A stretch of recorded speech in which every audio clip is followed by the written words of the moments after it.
Hey everyone, welcome back to our channel. Hello, welcome back. Hope everyone's doing good. So today we're back with another reaction. We'll be checking out Ricky Gervais, Destroying Woke Culture. So without further talking, let's check it out. It'll be interesting to see how a comedian talks about it. That's the thing about offence, isn't it? When people say they're offended, it's that just because you're offended, it doesn't mean you're right.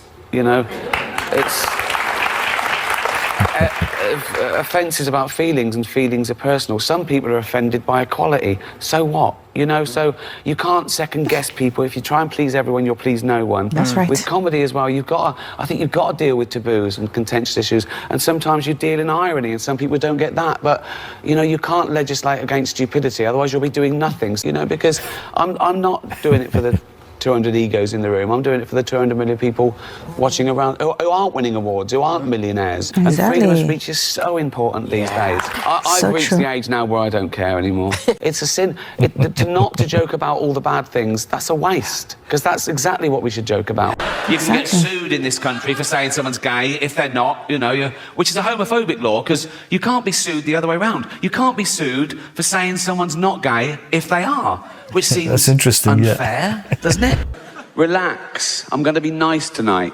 I've changed. Not as much as Bruce Jenner. Oh my gosh.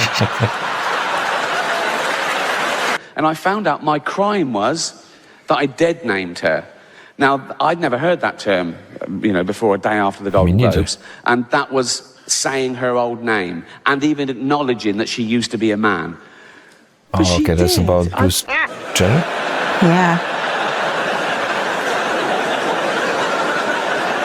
I saw him on the Olympic Games. It was that's true. It was in everything. He was all over the place. Shot put and pole vault. He won a medal. He was famous. He was on telly all the time. But, you know, a big, famous man with a huge, I don't know, but I mean, I'm guessing he probably, he's a big... His accent is so cute. He's got pretty dark humor, I think, like he pushes it quite to the limit. The worst thing is, the in charge do what they want. And you know what? Boris Johnson? You know, I see all these people saying all the parties they were having and what all the stuff they were doing. And people were saying, you know, that was the day I couldn't see my mum in hospital, or I couldn't go to my dad's funeral. And because the people in charge, the posh, privileged people in charge, were acting like Charlie Sheen. I mean, really rubbing salt in the wound. And I say, I don't get political, but they're all shit. Yeah, I think everyone hates politics, really. It's a crazy game. I guess every country complains about their politicians. Pay tribute to Jeremy Corbyn, who's a friend as well as a colleague. You wouldn't call Jeremy Corbyn a friend? No. Friend as well as a colleague. We have to make the case for freedom of movement. We don't want open borders.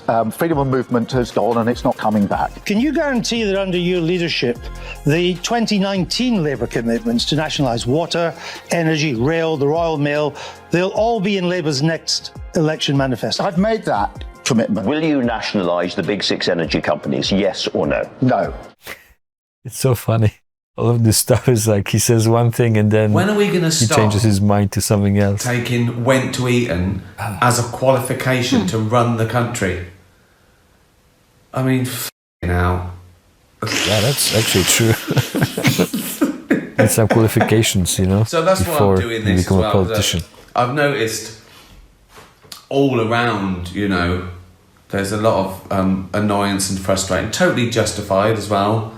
Misinformation, anger, but I think the next pandemic is going to be like anxiety and depression. You know, God knows how it affects like teenagers who have had their, you know, some of the best years of their life sort of taken away. And college, I didn't go to college to study.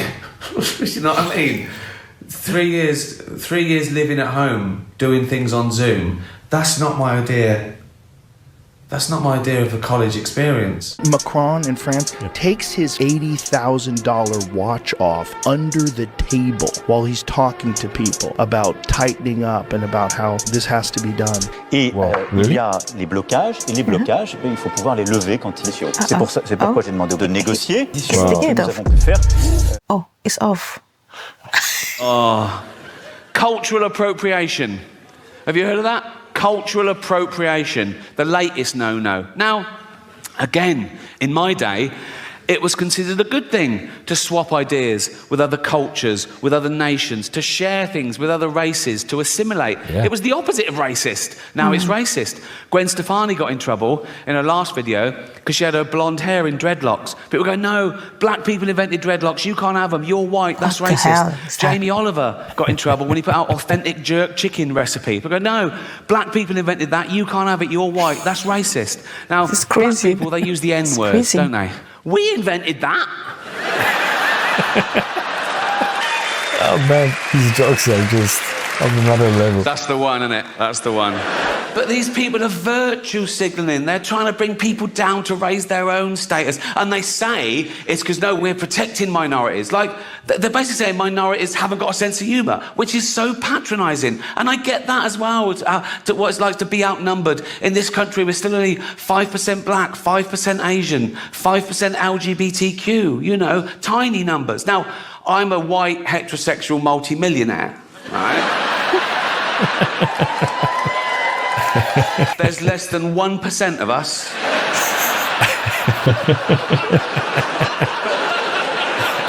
Do I whine? No. Do I don't mind. I just get on with it. Come on, Rick. Come on, Rick.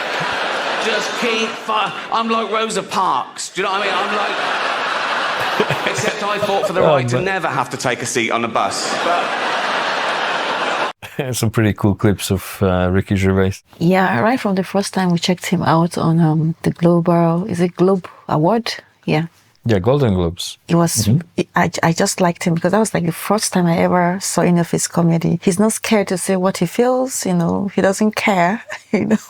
I just like this type of humor. It's like pretty extreme, dark humor in a way as well. Yeah, I don't think people should take his jokes too hard. Like he said, you joke about bad things, so you know, for people around the world. Like the light of it in a way. Yeah, you know, laugh about it and not take it too serious. And you know, it's crazy what people actually will be taking jokes. So what would comedians now do? Because if everybody takes everything so serious and nobody is smiling at comedies anymore, nobody will do comedy anymore. I guess their jobs are at risk in the future. I guess that's why they're fighting right now for the First Amendment in America, freedom of speech. If you look at Elon Musk, he really got into the whole political sphere right now, mainly to preserve freedom of speech. And I guess apparently that's why he bought Twitter as well, to make sure everyone can kind of voice their opinion. Yeah, it's necessary. As long as it's not illegal. I guess that's what he was saying. So I like watching those kind of things, you know. As I said, I really like he's kind of got this kind of dark humor, and it's like very relatable to what's happening socially in the world. That's why I find it so cool. I just wonder how it would sound to people like 100 years later. You know, if you watch it back, like, does it even make sense anymore? Yeah. We'll see you on the next video. From us, it's bye. So yeah.